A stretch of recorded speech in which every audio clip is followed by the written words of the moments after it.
Hey guys, today we are going to make an easy microwaveable cookie, so let's get to it.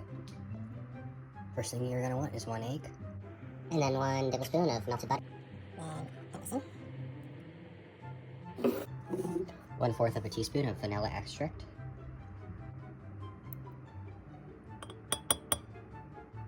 1/2 of a tablespoon of light brown sugar.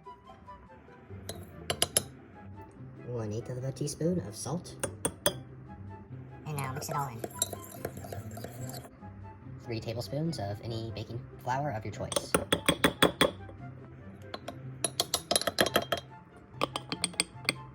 One-fourth of a teaspoon of baking powder.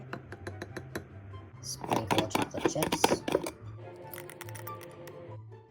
If it's too wet, then add some more flour.